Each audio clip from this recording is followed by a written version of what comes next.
राजा जनक के शासन वाले समृद्ध मिथिला राज्य में आनंद और ज्ञान का वातावरण व्याप्त था। लेकिन राज्य का हृदय राजकुमारी सीता थी, सुंदर, तेजस्वी और दिव्य, स्वयं धरती से जन्मी।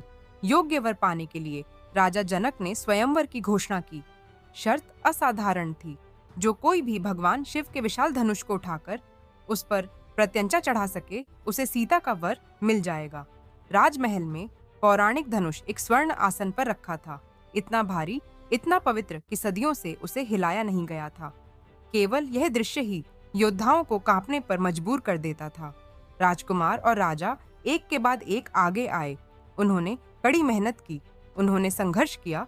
कुछ तो धनुष को 1 इंच भी नहीं हिला सके। जैसे जैसे आशा धूमिल होने लगी, हंसी सन्नाटे में बदल गई। दरबारियों ने फुसफुसाया, क्या चुनौती बहुत बड़ी थी? क्या कोई कभी सफल हो सकता है? बड़े बड़े योद्धा भी असफल हो गए थे। सीता चुपचाप देखती रहीं। उनका हृदय भाग्य की प्रतीक्षा कर रहा था। तभी एक युवा राजकुमार अयोध्या के राम के आगे आते ही सभा में सन्नाटा छा गया। शांत, विनम्र, उनकी उपस्थिति से प्रकाश फैल रहा था। हर आंख आश्चर्य से उनकी ओर मुड़ गई। बिना किसी प्रयास के राम ने धनुष उठाया।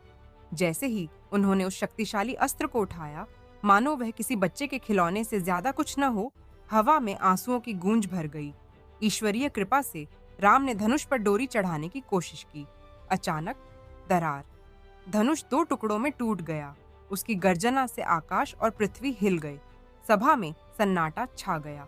सन्नाटा तोड़ते हुए राजकुमारी सीता हाथ में एक स्वर्णमाला लेकर उठी। उनके कदम धीमे थे, उनकी मुस्कान दीप्तिमान थी।